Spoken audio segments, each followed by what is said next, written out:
Il n'y avait jamais eu d'orgue dans cette église baroque de Conflans. C'est donc la première fois que de telles notes peuvent résonner ici.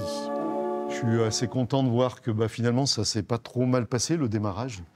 Et c'était quand même un gros stress. Ça évoque plein de souvenirs et d'émotions, ça c'est sûr. Quand il avait 17 ans, en 1981, Florian a construit cet instrument pendant 4 ans.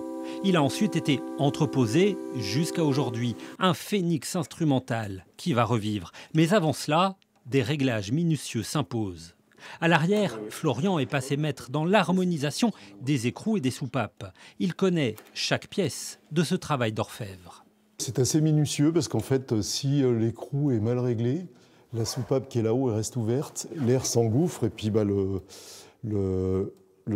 l'orgue sonne sans arrêt sur une note qui reste fixe. Donc ça, on ne peut pas jouer avec après, évidemment. Donc c'est important et c'est le travail le plus long parce que c'est quand même un travail de précision. Et pour la toute première fois, le curé de l'église lui-même découvre le son de l'instrument.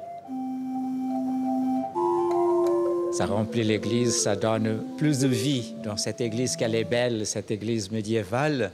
C'est joli que les gens aiment beaucoup cette église.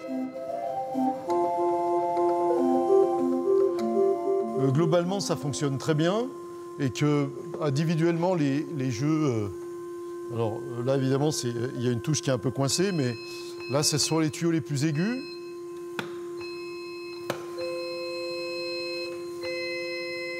Donc globalement, ça fonctionne bien. On n'a pas de gros problèmes de communication entre les barrages du sommier. C'est ce qui est le plus important, en fait.